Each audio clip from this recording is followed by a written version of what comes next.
Welcome to our channel. Today we how to subscribe to MongoDB Atlas alerts for mobile backend health, detailed guide step by step clearly. Once logged in, navigate to the project that contains the cluster you want to monitor.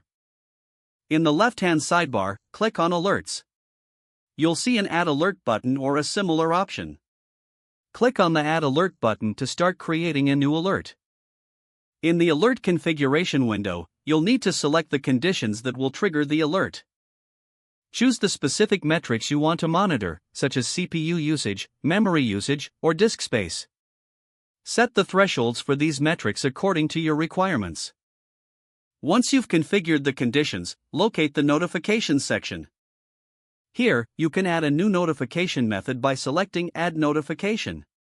You'll have several options including email, SMS, or webhook. Choose your preferred notification method and provide the necessary details, such as email addresses or phone numbers.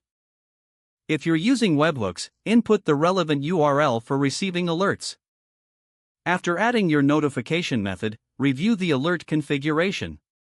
Make sure all settings are correct before finalizing your alert. Click on the Save button to activate the alert. You will receive notifications per your specified methods when the conditions you set are met. This ensures you stay informed about the status of your mobile backend health.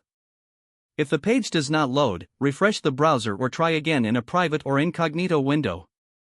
Make sure you are using the correct email address, then retype it carefully to avoid small typos.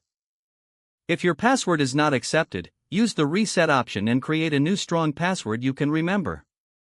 Check your spam folder for verification or security emails, then complete any requested. Enable two-factor authentication if available to improve account security and reduce unauthorized access risk. After signing in, review your profile details so your contact information and settings are accurate and current. If you see an error message, note it down and try again after restarting your device and internet connection. Log out when you finish, especially on shared devices, to keep your account and payment information secure. If the page does not load, refresh the browser or try again in a private or incognito window. Make sure you are using the correct email address, then retype it carefully to avoid small typos.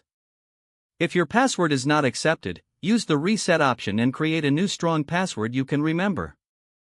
Check your spam folder for verification or security emails, then complete any requested confirmation steps.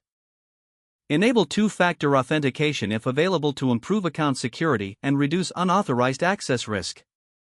Don't forget to like this video and subscribe to our channel for more step-by-step tech guides.